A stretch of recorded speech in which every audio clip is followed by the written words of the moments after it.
కోట్ల రూపాయల బడ్జెట్, ఎంతో మంది నటీనటుల జీవితాలతో ముడిపడి ఉన్న సినిమా ఒకే ఒక్క టాక్ తో సర్వం నాశనమవుతోంది.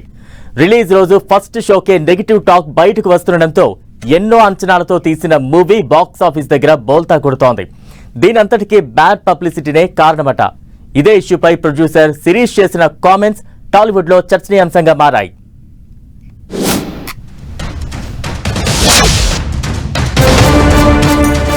బ్యాడ్ పబ్లిసిటీ ఇప్పుడు ఇదే టాలీవుడ్ ని వేధిస్తున్న అతిపెద్ద ఇష్యూ. స్టార్ హీరోలతో సినిమా తీస్తున్న డైరెక్టర్లు, ప్రొడ్యూసర్లకైతే నెగటివ్ టాక్ అనేది పెద్ద హెడ్ఏక్ గా మారింది. స్టార్ వార్ పీక్ కి చేరడం, తమ హీరోకు మరో హీరోకు గిట్టదని ఫ్యాన్స్ రెచ్చిపోతూ ఉండడంతో ప్రొడ్యూసర్లు నిండా మునుగుతున్నారు. ఫస్ట్ షో పడక ముందే బ్యాడ్ పబ్లిసిటీ చేయడం, రిలీజ్ తర్వాత నెగటివ్ రివ్యూలు రావడంతో ఎన్నో అంచనాలతో వచ్చిన సినిమాలు ఫ్లాపులుగా నిలుస్తున్నాయంటున్నారు. కొందరు హీరోల ఫ్యాన్స్ అయితే పనిగట్టుకుని మరీ నెగటివ్ ప్రాపగాండా చేస్తున్నారట. ఈ నేపథ్యంలోనే అసలు ఎప్పుడూ నోరు విప్పని నిర్మాత శిరీష్ చేసిన కామెంట్స్ టాలీవుడ్ లో సంచలనమవుతున్నాయి.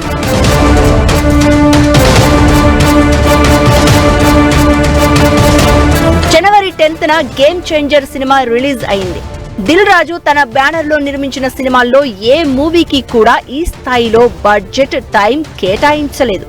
ఈ సినిమాలో సాంగ్స్ కైన ఖర్చుతో సంక్రాంతికి వస్తున్నాం సినిమా కంప్లీట్ చేశారంటే గేమ్ చేంజర్ పై ఎంత నమ్మకంతో అంత బడ్జెట్ పెట్టారో అర్థం చేసుకోవచ్చు. కానీ చాలా మంది సినీ పెద్దలు సినిమాపై నెగటివ్ కామెంట్స్ చేశారని, సంక్రాంతికి వస్తున్నాం సినిమా ఆ ప్రాబ్లమ్స్ అన్నింటినీ సాల్వ్ చేసింది అన్నాడు శిరీష్. తాము బావిలో పడిపోతున్నామని ఎంతో మంది సంతోషపడుతున్నా సంక్రాంతికి వస్తున్నాం సినిమాతో బయటపడ్డామన్నాడు.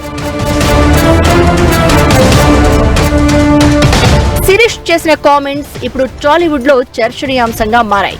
గేమ్ చేంజర్ మూవీపై కావాలని నెగటివ్ ప్రాపగాండా చేసిందెవరు? బ్యాడ్ పబ్లిసిటీ వెనుక ఎవరున్నారు? నెగటివ్ కామెంట్స్ చేసిన సినీ పెద్దలు ఎవరు? ఇప్పుడు ఇదే టాక్ ఆఫ్ ది టాలీవుడ్ గా మారింది. ఇలా ప్రతి సినిమాకు bad publicity, negative talk create చేసుకుంటూ పోతే ఇక టాలీవుడ్ సినిమాల పరిస్థితి ఏంటన్న ఆందోళన కంటిన్యూ అవుతోంది.